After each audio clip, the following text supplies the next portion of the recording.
Hello everyone, welcome to YouTube channel Happy Home Assam.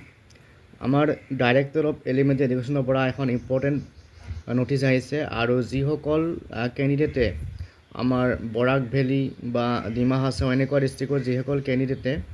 first phase aru second phase duitare physical document verification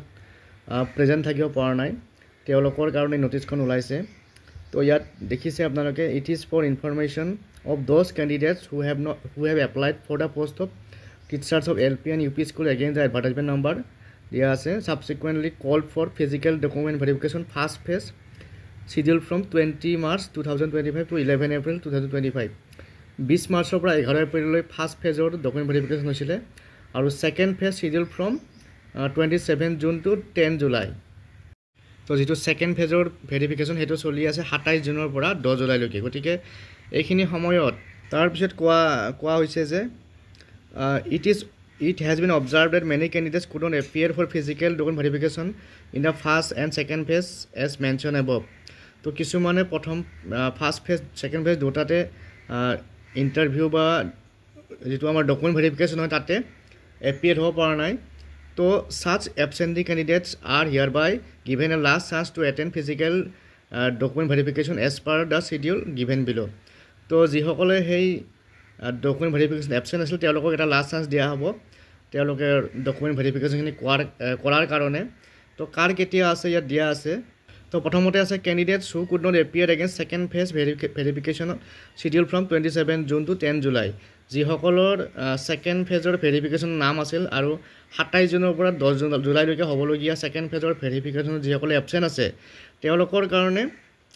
ভেৰিফিকেশনৰ date দিয়া হৈছে 11 July আৰু 12 July 11 আৰু 12 July তেওঁলোকে document verification আহিব লাগিব আৰু also candidates from Borak Valley region who could not attend on account of road closure landslide etc. আৰু তাৰ লগতে যেখিনি Borak Valley regionৰ যেখিনি candidate আছিল যিসকল বিভিন্ন কাৰণত ৰাস্তা বন্ধ হোৱাৰ কাৰণে বা ট্ৰেইন সাৰ্ভিস নথকাৰ কাৰণে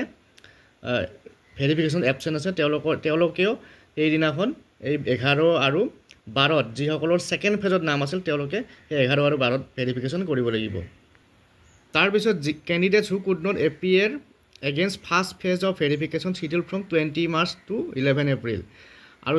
জিবিলাকে first phase of verification absent আছিল আৰু first phase of verification হৈছিল 20 মাৰ্চৰ পৰা 11 এপ্ৰিল লৈ আৰু তেওঁলোকৰ ভেৰিফিকেশনৰ ডেট দিয়া হৈছে 14 জুলাই 14 জুলাই তেওঁলোকে জেনেকে নহক ভেৰিফিকেশনত প্ৰেজেন্ট থাকিব লাগিব তাৰ পিছত কোড হ'ব টাইম দিয়া আছে ইয়াতে 10 am to 5 pm আৰু লোকেশনটো ৰহিকা Assam agriculture university international guest house Khanapara Guwahati বাকি all terms and condition notice will remain same তাৰ পিছত candidates must bring a copy of valid reason for being absent on notified date কিহৰ কাৰণে আপুনি absent আছিল হেয়াৰ তাৰে এটা ৰিজন আনিব লাগিব যদি মেডিকেলত আছিল মেডিকেলৰ কাগজ আনিব লাগিব তাৰ পিছত যদি candidates who still remains absent despite of above mentioned schedule for verification will summarily rejected without assigning any reason there আৰু যিসকলে এই দিনকেইটাত প্ৰেজেন্ট থাকিব নোৱাৰে তেওঁলোকৰ candidates ৰিজেক্ট হ'ব গতিকে আজিৰ এই ভিডিঅ'টিত এইখন ইম্পৰ্টেন্ট নোটিছ লেটেষ্ট ৰিসেন্টলি আহিছে শেয়াৰ কৰিলো আশা কৰিছো আপোনালোকে নোটিছখন শেয়াৰ কৰি দিব আৰু যিসকল ক্যান্ডিডেট আছে তেওঁলোকে এই নতুন ডেটকেইটা যাতে মিছ নকৰে চেনেলটো সাবস্ক্ৰাইব কৰি ল'ব যদি সাবস্ক্ৰাইব কৰা নাই তেওঁলোকে আৰু আজিলৈ এইখিনি পুনৰ লগ পাম নেক্সট ভিডিঅ'ত থ্যাংক ইউ